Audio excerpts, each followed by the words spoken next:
আসসালামু আলাইকুম রাহমাতুল্লাহ। আজকের ভিডিওটিতে আমি আলোচনা করব বদনজর থেকে বাঁচতে নবীজি সাল্লাল্লাহু আলাইহি ওয়াসাল্লাম যে আমল করতে বলেছেন। আসুন তাহলে জেনে নিই। বদনজর হলো হিংসুকের বিষাক্ত দৃষ্টি। অন্যের অর্জনে জ্বলতে থাকা হিংসুকের বিষাক্ত দৃষ্টিতে অনেক সময় মানুষের অনেক বড় ক্ষতি হয়ে যায়। এজন্য মহানবী সাল্লাল্লাহু আলাইহি ওয়াসাল্লাম তার উম্মতদের বদনজর সম্পর্কে সতর্ক করেছেন।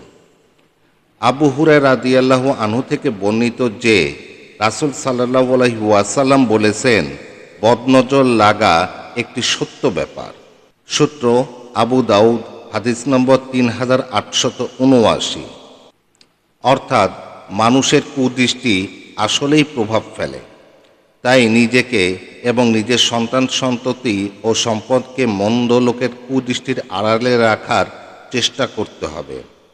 সকাল সন্ধ্যা মহান আল্লাহর কাছে মন্দ লোকের কুদৃষ্টি থেকে আশ্রয় চাইতে হবে। অনেক সময় বদনজরের প্রভাবে কোমলমতি শিশুদেরও বিভিন্ন রকম রোগ ব্যাধি দেখা দেয়। উম্মে সালামা রাদিয়াল্লাহু আনহা বলেন, একদিন মহানবী সাল্লাল্লাহু আলাইহি ওয়াসাল্লাম তার ঘরে এক মেয়েকে মলিন চেহারায় দেখলেন। তখন তিনি বলেন, তাকে ঝাড়ফুঁক করাও, কেননা তার উপর বদনজর লেগেছে। সূত্র বুখারী, হাদিস নম্বর 5739। উবাইদ ইবনে রিফা আর জুরাকি রাদিয়াল্লাহু আনহা থেকে বর্ণিত যে আসমা বিনতে উমাস রাদিয়াল্লাহু আনহা বলেন, ইয়া রাসূলুল্লাহ, জাফরের সন্তানদের খুব তাড়াতাড়ি নজর লাগে, আমি কি তাদের ঝাড়ফুঁক করাতে পারি? তিনি বলেন, হ্যাঁ, কোনো জিনিস যদি তাকদীরকে অতিক্রম করার মতো হতো তবে বদনজর তা অবশ্যই অতিক্রম করতে পারত। সূত্র তিরমিজি, হাদিস নম্বর 2059। বদনজর, জাদুটোনা ইত্যাদি থেকে বাঁচতে আমাদের নবীজি সাল্লাল্লাহু আলাইহি ওয়াসাল্লাম বিভিন্ন কোরআনী আমল করতেন। পবিত্র কোরআনের আমলের মাধ্যমে বদনজর থেকে রক্ষা পাওয়া সম্ভব।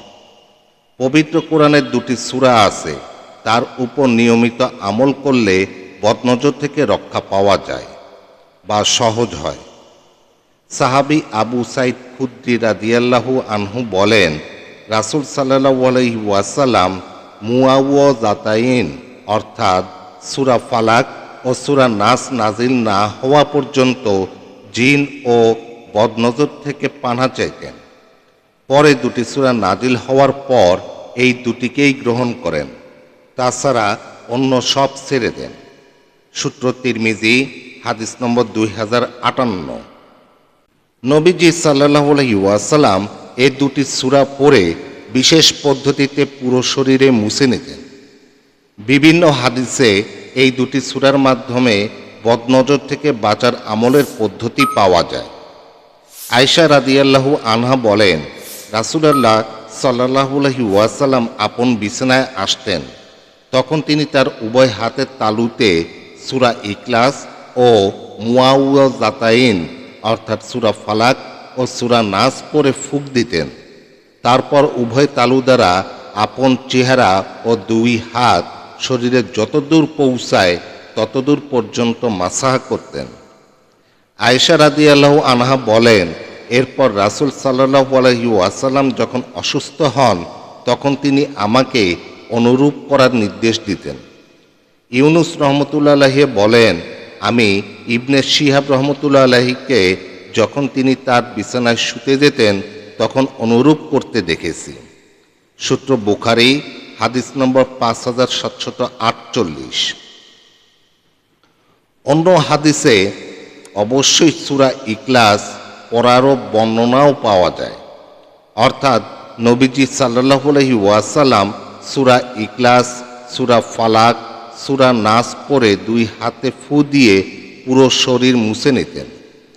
আম্মাজান আয়েশা রাদিয়াল্লাহু আনহা থেকে বর্ণিত যে নবী সাল্লাল্লাহু আলাইহি ওয়াসাল্লাম প্রতি রাতেই যখন শয্যায় যে আশ্রয় নিতেন তখন তার 2 অঞ্জলি একত্র করে তাতে ফু দিতেন।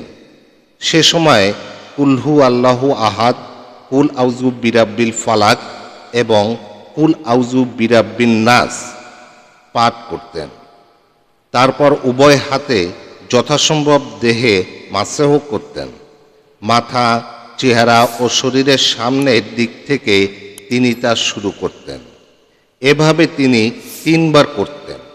সূত্র বুখারী, হাদিস নম্বর 5017।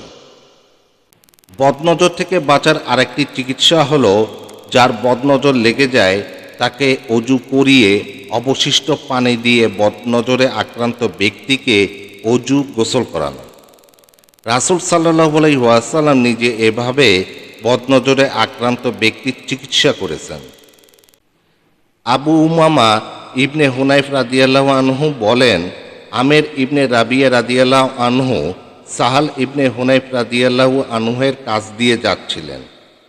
তিনি তখন গোসল করছিলেন। আমের রাদিয়াল্লাহু আনহু বলেন, আমি এমন সুন্দর সুপুরুষ দেখিনি, এমনকি পর্দানসীন নারীকেও এরূপ সুন্দর দেখিনি যেমন আজ দেখলাম। অতঃপর কিছুক্ষণের মধ্যেই সাহাল রাদিয়াল্লাহু আনহু বেহুশ হয়ে পড়ে গেলেন।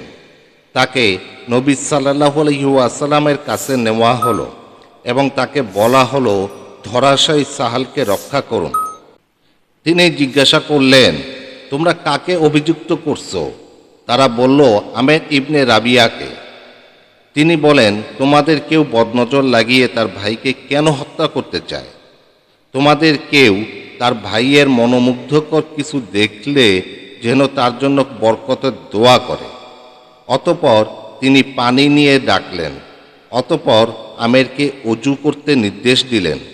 তিনি তার মুখমণ্ডল, 2 হাত কনুই পর্যন্ত, 2 পা গোছা পর্যন্ত এবং লজ্জাস্থান ধৌত করলেন। তিনি আমেরকে পাত্রের অবশিষ্ট পানি সাহালের উপর ঢেলে দেওয়ার নির্দেশ দিলেন।